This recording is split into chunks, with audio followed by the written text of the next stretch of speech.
Welcome to Better Together. A place where we dive deep into everyday subjects. We are your hosts, Julian and Carolina, two psychologists that travel the world and are very excited about the whole human experience. So without further ado, let's dive into the episode. Welcome to this new episode of Better Together. And today we talk about something that's called anxiety. I'm not going to say something cool, something boring, but it's called anxiety because we all go through it and we all have experience with it. But sometimes we just don't have the tools or know why it's there or how we can deal with it. So I wanted to bring that to the light, give it some space that we can talk about it. And Caro has a very interesting story with this. Yes. So a couple episodes ago, we talked about my panic of starting YouTube and how I wanted to be in the right mindset and I wanted to feel good when I recorded my first videos, how that was really not happening. But it's been now a few weeks and a few recording sessions, and I thought I had it, I have it put down, like I know I've already recorded 4 times, so next time should be easier. And it's not yet getting easier. It's getting better. So I'm getting a lot more proficient in the way that I do the videos, but the bar keeps on getting higher and higher, so then I'm actually not being more relaxed when recording. And it reached a peak this week because I was receiving the news of a new upcoming speaking gig that I'm doing in Romania. Maybe in Romania. No, but it's in Bulgaria. But maybe. Who knows?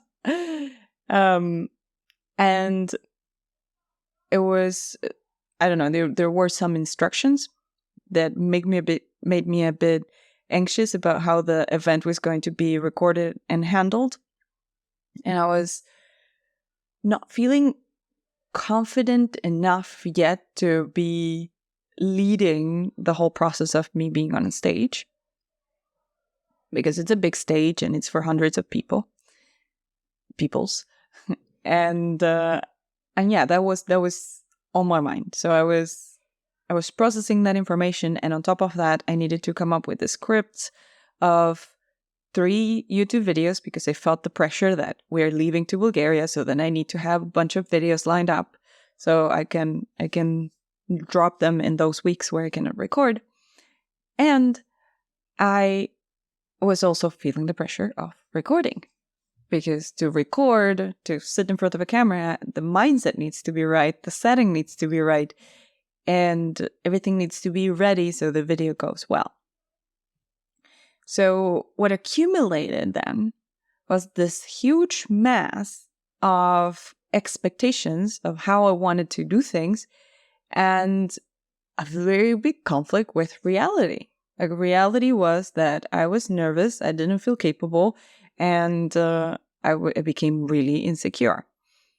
And it started as a little bit of anxiety, like the nervousness that you get before recording, but then it started to grow and grow, and then I was shaking and having difficulty breathing and feeling like I was having an anxiety crisis.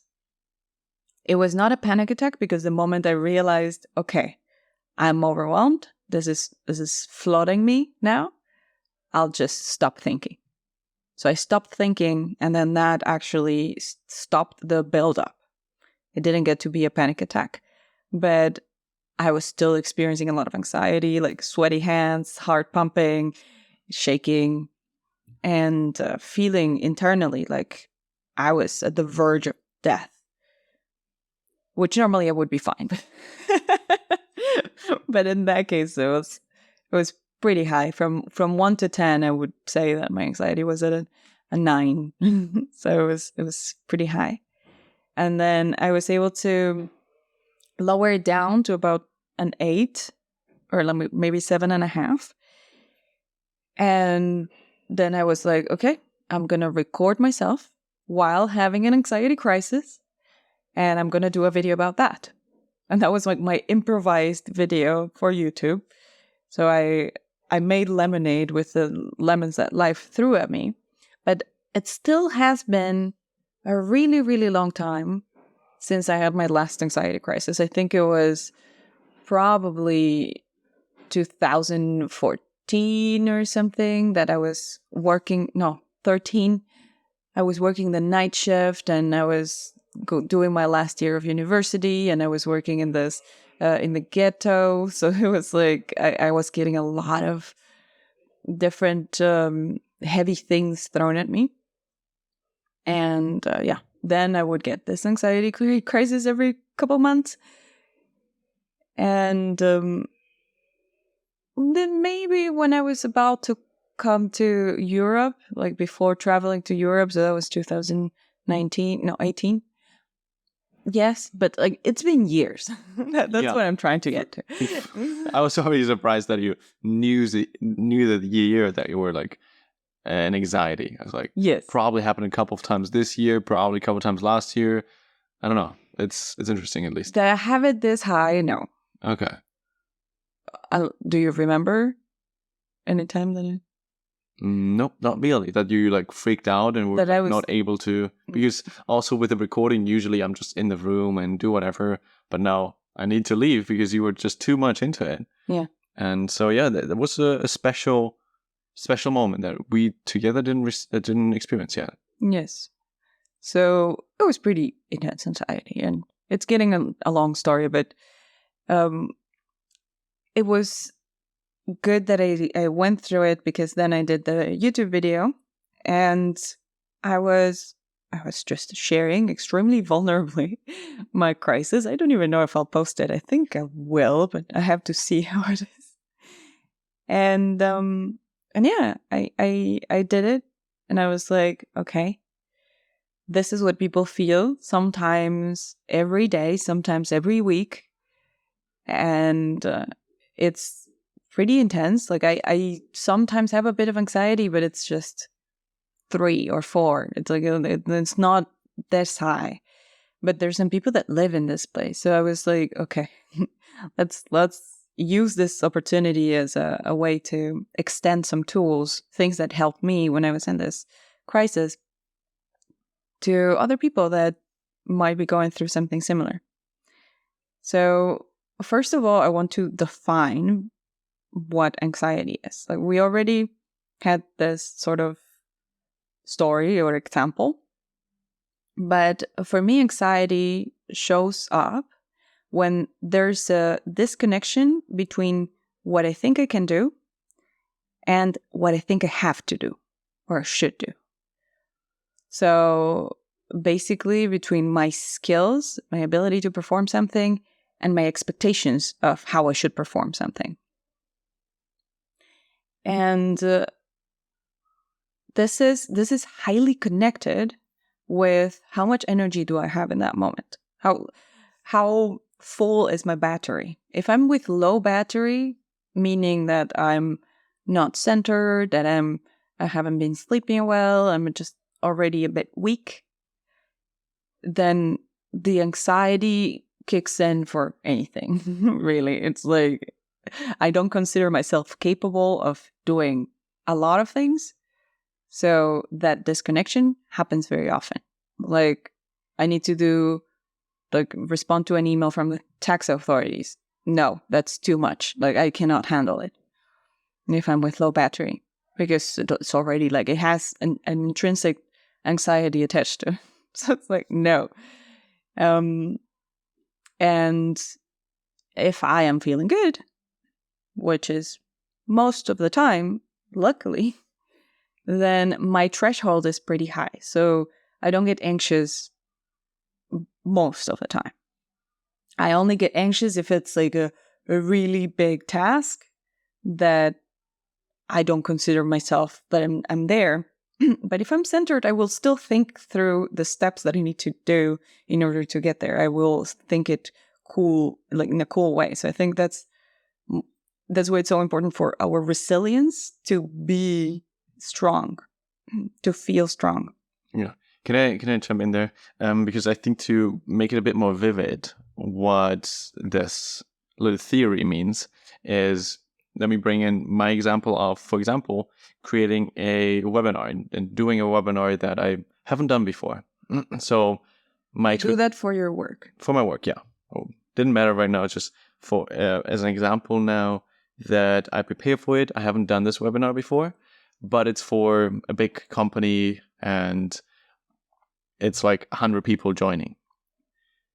And so the expectation of how good this has to be is obviously very, very high, because the big company is the first time that I'm doing this, and it's my face in front of so many people.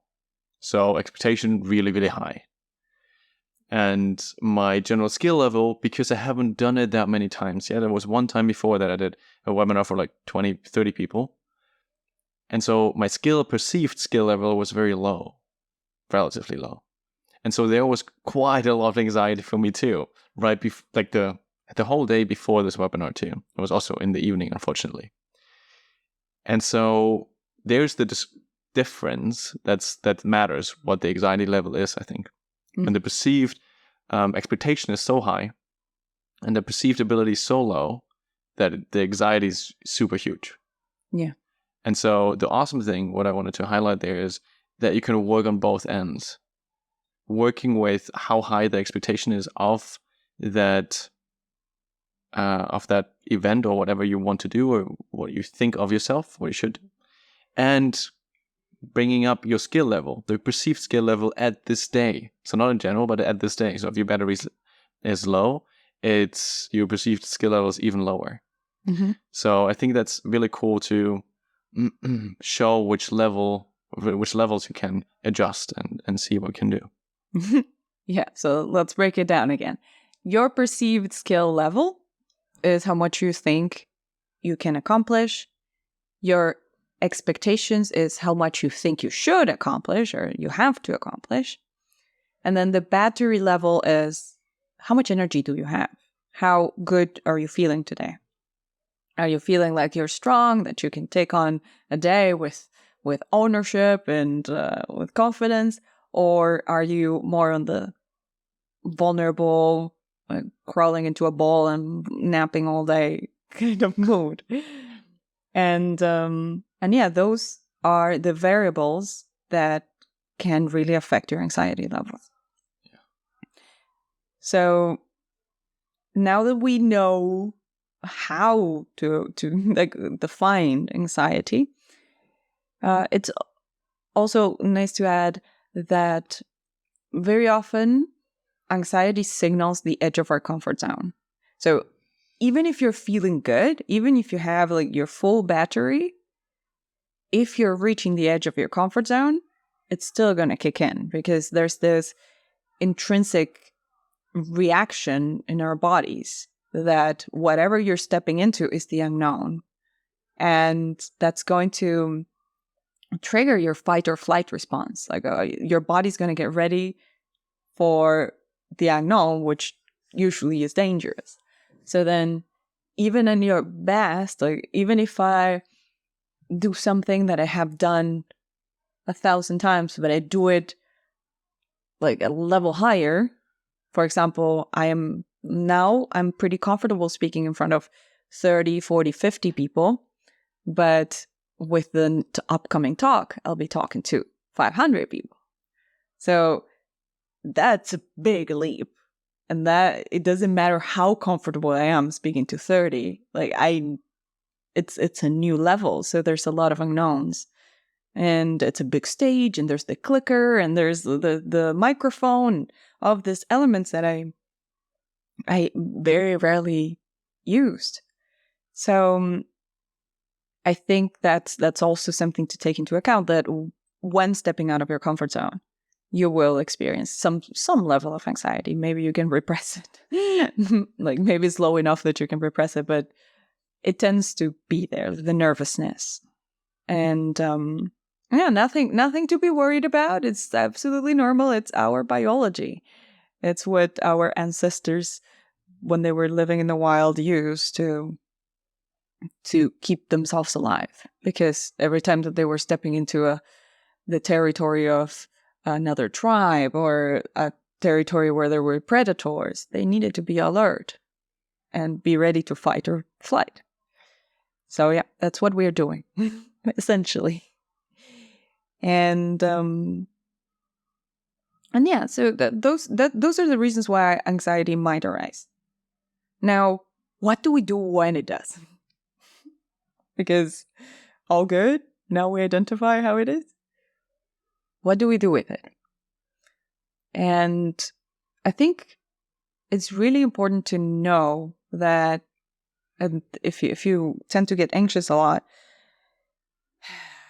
I have this phrase that I say all the time to my clients, and is, don't make decisions when you are in anxiety. Just trust the decisions you make when you're centered. When you're anxious, it's not the time to make decisions. Your blood and your energy is all focused on going to your extremities so then you can fight or flight. It's not going to your brain. Whatever is going on in your brain is shenanigans. It's bananas. It's whatever the automatic patterns of your brain are, it's going to run in loops. It's not going to come up with anything novel, anything creative, or any big breakthroughs. It's just going to be walking around in circles. So my first tip when you have an anxiety crisis is to just disconnect from the brain. Just let it talk like a rambling manic. And it's like, okay, you do your thing, and I'm going to not pay attention to that. Don't get caught up in the thoughts. Don't get caught up in catastrophic scenarios or anything that might be coming up. Just let it flow. Let it run. Let it run, let it run, let it jibber jabber. And bring your attention to your body. And this might be extremely uncomfortable because your body is going to be in fight or flight. It's going to be getting ready to fight a bear or an attacker, and you will have you might have a lot of energy in your extremities. There might be like things running through your body, like pew pew pew pew pew, and feeling really uncomfortable in your body. But it's important that we focus on what we are feeling, so then we can slowly bring our nervous system to a calmer state. So first, feel it. What is running through you? What needs to come out? Do you need to cry? Do you need to yell? Do you need to punch a pillow?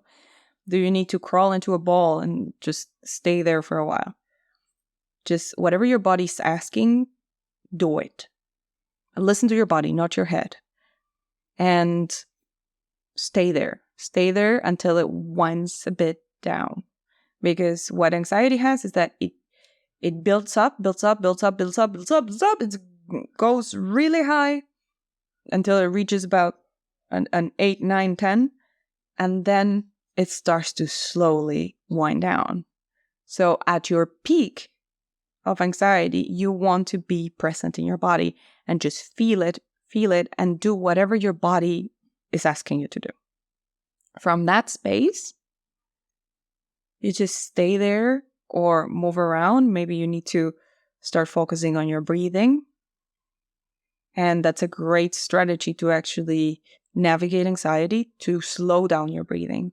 Because what do you do when you're in fight or flight? You start breathing super fast because you need to get enough oxygen to all the cells, so then the blood can run smoothly and then you can fight or run. And in this case, if you slow down your breathing, then your body will start understanding that there's no imminent danger around you. So, slowing down the inhales and the exhales. To start, it's really good to do 3 seconds in, 3 seconds out, and holding that breath for about 10 times. 10 cycles. And afterwards, you can extend the exhale a bit longer. So maybe 3 seconds in and 5 seconds out. And whenever you're exhaling longer than what you're breathing in, then your body understands that you're in rest mode. So that's already physiologically affecting a lot. And you continue in that path and you do that for a while. It can be 10 minutes. You can need an hour of slowing down, breathing, grounding. So remembering that all the fear and all of this is actually in your head. It's not imminent danger around you. So you might just be in your room or at somebody's house. And just start noticing that the floor underneath you is holding you, that the furniture around you is there to support you. So becoming aware of everything that is steady. So grounding, basically. Grounding on your feet, grounding on your body, grounding on the ground.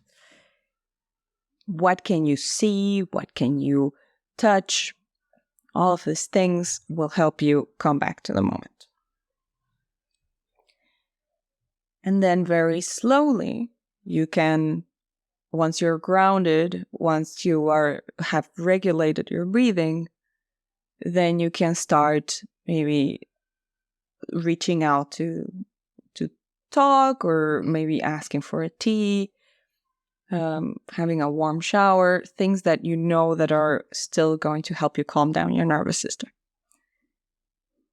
After anxiety, it's pretty normal that you're exhausted or that you need some extra time. So if you can, a nap would be great, but otherwise just try to keep your day as low stress as possible, because you're already on the edge. So like once you are low battery, your threshold is lower to get another anxiety crisis.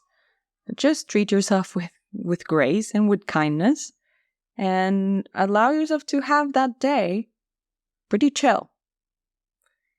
And it might stick around, the anxiety, for like a day or two. That's what happened to me this time. And the thing that actually definitely took it out was going into nature and staying a couple of hours, just sitting next to a tree and with the squirrels walking around and the birds. That really regulated my nervous system.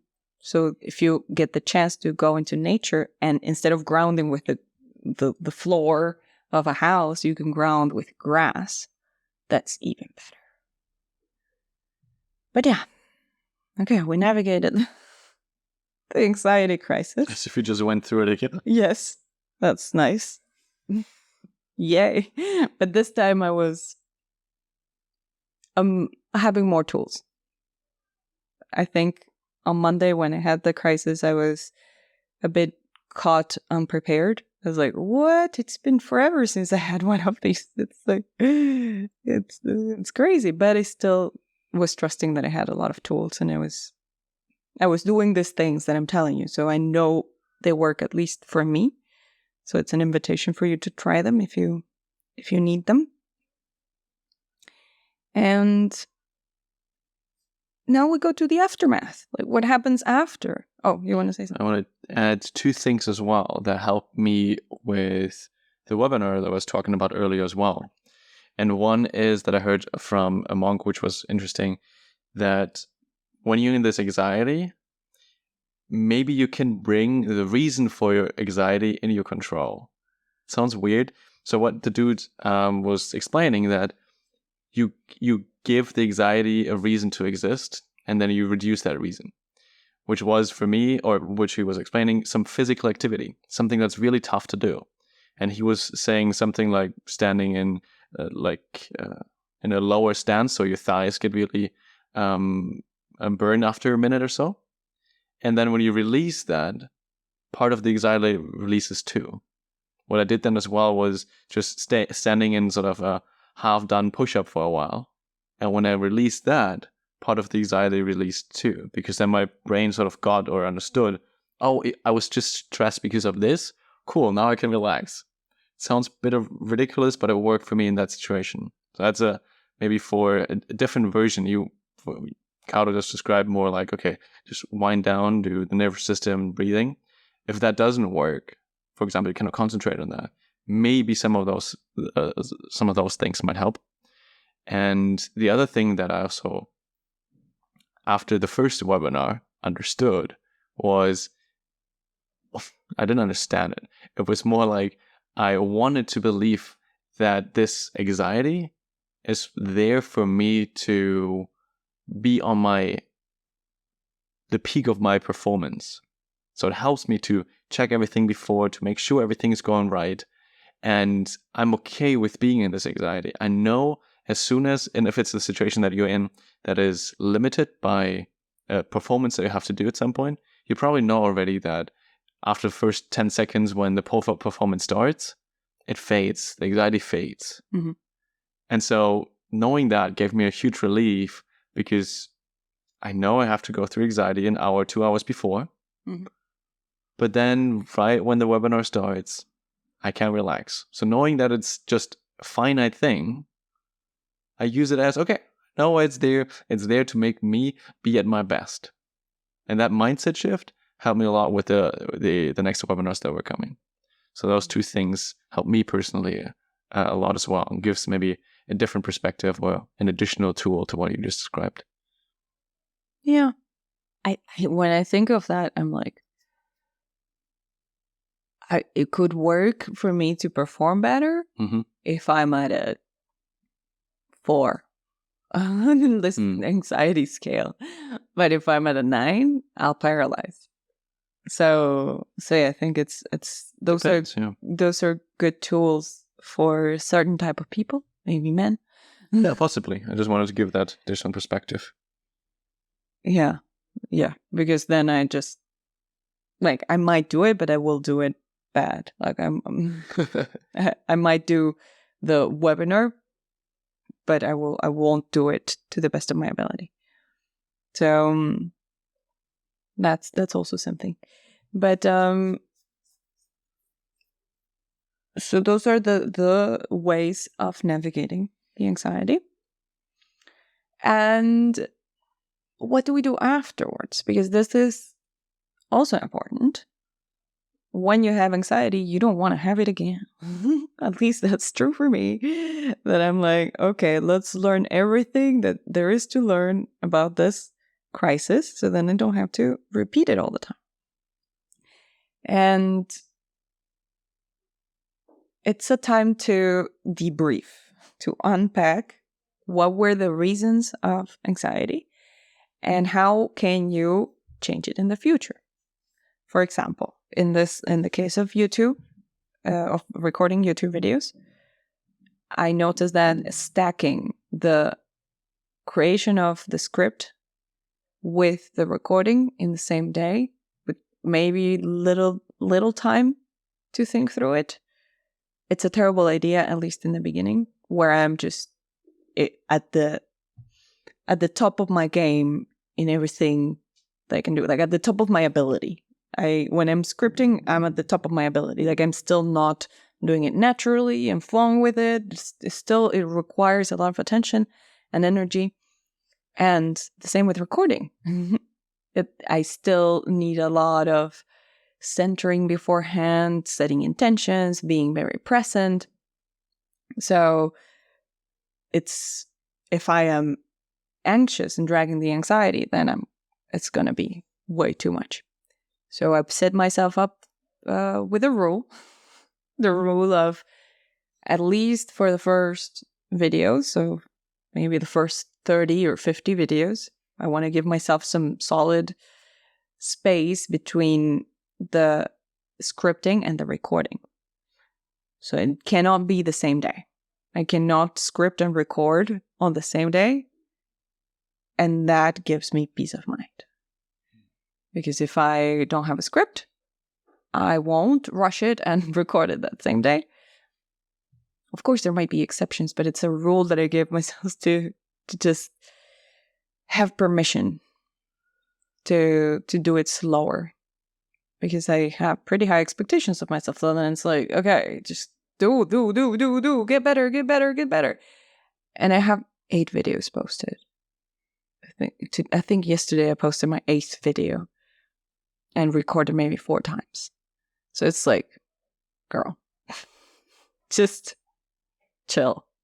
People take years to learn this.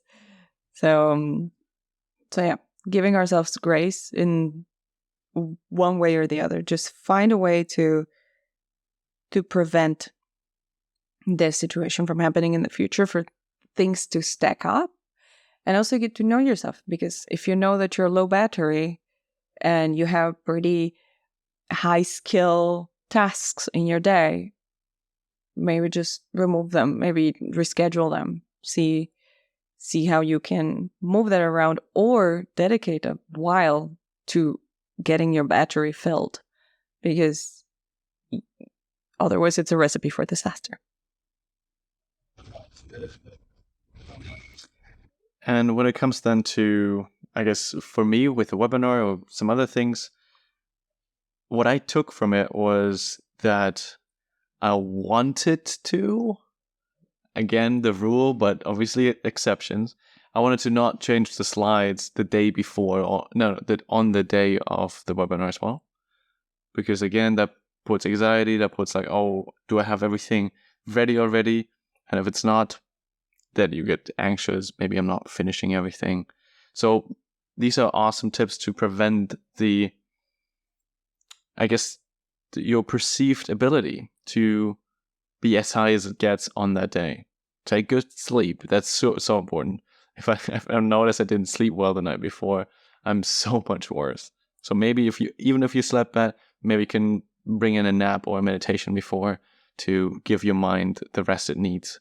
So really taking care of the body. That was, I think, for me, the biggest learning, that I don't go into those webinars or just things that are important to me with low battery, meaning having bad sleep or any other things before, like directly before a coaching session or other things.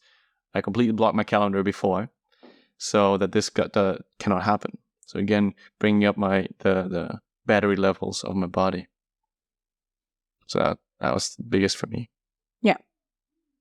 So eat good, sleep good, chill, all of the things that are important to feel healthy, to have good energy. Yeah. Yeah. And if everything fails, you gotta navigate the anxiety. You gotta learn to do that. It will always come back. There will always be situations that will come back. So better practice also how to deal with it in general. Yeah. There will be situations that you're not able to deal with in the first time. Yeah. And so practice anxiety, being okay with the feelings that arise. Yeah. And it's better to practice with lower levels of anxiety. If you get like a 3 or a 4 and you're a bit nervous because you're meeting somebody or you're at a networking event and you need to talk to people, try these tools. Practice with these tools. Like slow down your breathing, become aware of your environment, and do those things in level 1. So then when you get to level 5 of anxiety, then you're just a bit more confident you can navigate. Yeah.